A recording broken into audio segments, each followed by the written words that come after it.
Hello my friends, welcome to the channel. Fantastic to see you here today. Now, I want to make this point.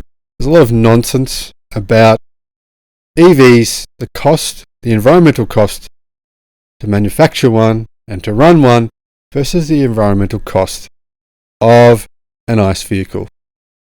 There's a lot of nonsense online, but let me tell you now, it is complete bullshit that anyone believes that an EV is less environmentally friendly than an ICE vehicle. That is 100% wrong, and it's been debunked numerous times. So if any of your mates, your dumbass mates, or your mates who think they're smart but they're really stupid, claim that ICE vehicles are more environmentally friendly than battery-powered vehicles, tell them they're idiots, and then to do some research. On that note, Tesla says life cycle emissions of its EVs are only a fraction of fossil fuel cars. Now, Tesla has published its annual impact report for 2020, and the report highlights the importance of designing and manufacturing a complete energy and transportation ecosystem that is fully vertically integrated, and particularly the low life cycle emissions of its electric vehicles. Now, before we get started, I want to point out this interesting fact. Most lithium iron phosphate batteries made within the last year or two will give you 1 million kilometers of charge, of travel, before they even get to being below 50% battery degradation. So that means the battery will clearly outlast the car. You can't tell me a car is likely to be worth continuing to drive with the same suspension, same everything else in it after 1 million kilometers. It might be, but in most cases what will happen is the battery will be taken out of the car and used for energy storage, for a multitude of different things, and then what will happen with the car is it will be recycled, used for scrap. The steel will be used for scrap, etc. Now, there's been numerous reports of EVs, old EVs, doing, specifically Teslas, doing well over 500,000 kilometers on the same battery pack.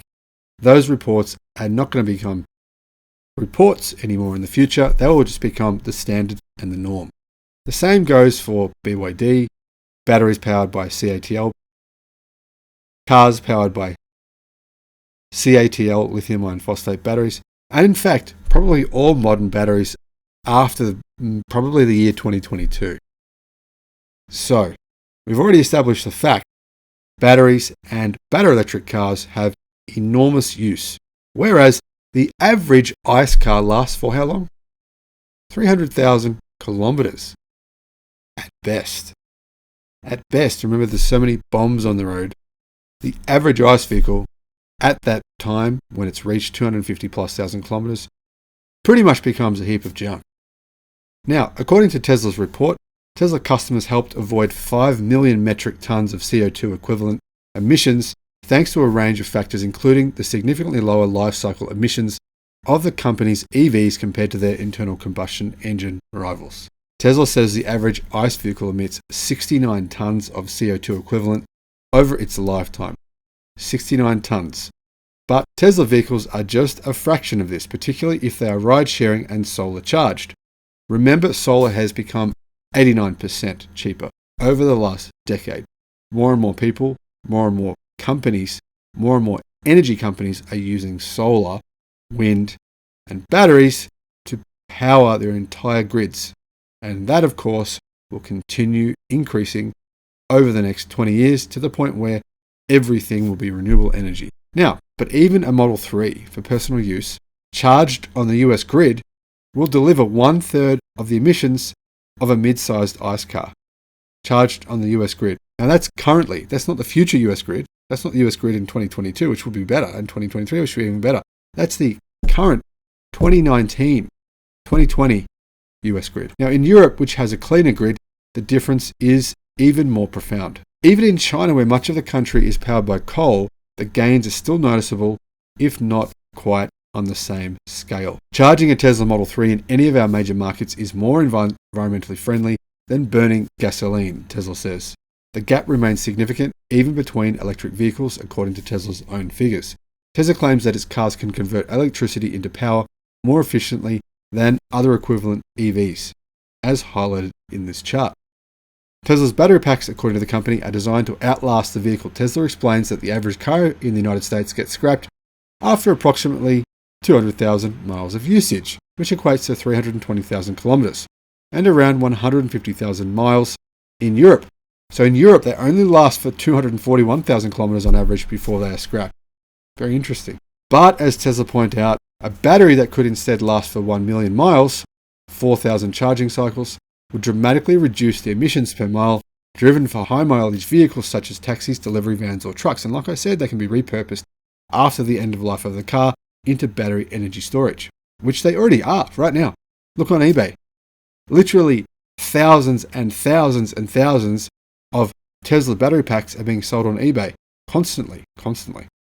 But maybe the most important headline to be taken from Tesla's 2020 impact report, as the Driven IO reports, is continuing on from the company's focus on reducing a vehicle's life cycle emissions, was the claim that 100% of Tesla batteries recycled and that 92% of the raw materials in Tesla battery packs will be reused. 92% of the raw materials in Tesla battery packs will be reused. Now, this is a point that the media and idiots have been saying battery packs are environmentally terrible for the environment. You can see 92% will be reused. So what will happen is eventually we'll just have enough of the minerals, enough batteries in circulation. Mining companies will no longer be needed when we reach peak car for peak EVs, of course, right? When all cars are powered by batteries, eventually we really won't even need mining companies because we'll have enough raw materials in circulation to continue to just reuse what we already have.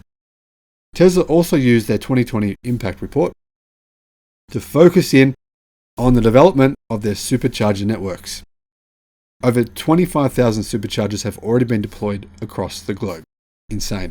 Including a heartening number of superchargers along the east coast and the southeast coast of Australia. Yep, Aussies, I'm talking to you right now. Stop whining. More and more are going up every day. Not only Tesla is doing it, there are multiple companies building chargers all over Australia right now. Now in 2020, Tesla customers helped accelerate the world's transition to sustainable energy by avoiding 5 million metric tons of CO2 emissions. This comes from Tesla's impact report. So thank you to those of you who bought a Tesla. I personally would love to buy one soon. In fact, I can't wait until my Cybertruck gets delivered to me, probably in 2023, 24 maybe. Fingers crossed it's sooner than that. Now, of course, electric vehicles are not the only way that Tesla is helping to accelerate the world's sustainable energy transition.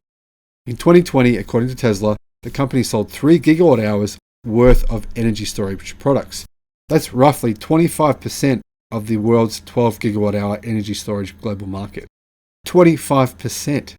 Now, this doesn't sound like, probably sounds like a lot now, right? But by 2030, that will probably represent about 1% of the world's total energy battery storage deployments. Now, Tesla is also using its own manufacturing footprint to help reduce its carbon footprint by transitioning towards in-house manufactured Tesla cells and cathode material manufacturing, while also using their manufacturing gigafactories as home to massive solar projects. For example, Gigafactory Nevada was designed to be covered with solar panels, and so far, solar panels with a capacity of 3,200 kilowatt hours have been installed. And so far, solar panels with a capacity of 3,200 kilowatt have been installed, before growing to around 24,000 kilowatt by the end of next year. 24,000 kilowatt on just one factory. Tesla is already installing solar panels at other locations too, including their Fremont factory, the Lathrop factory, and Gigafactory New York. Now, the company is also focusing on using renewable energy wherever possible for all of its operations, is covered in their report, which I'll put a link to in the description below. So if you're interested, you can check it out. Now, to be honest, for the most part, Tesla embarrasses other companies. They do. They operate to produce a product which is as clean as possible with as little emissions as possible. whereas other companies just don't really care about this and make token half-assed efforts at best. Not all, but this applies to 99% of companies in the world. So if you're a Tesla hater, time to think about that. Now, to me, the best news about all of this is that Tesla is leading the way and others will follow. Others have followed Tesla's example into battery energy storage. Massive battery energy storage going on right now that is dwarfing what happened last year globally.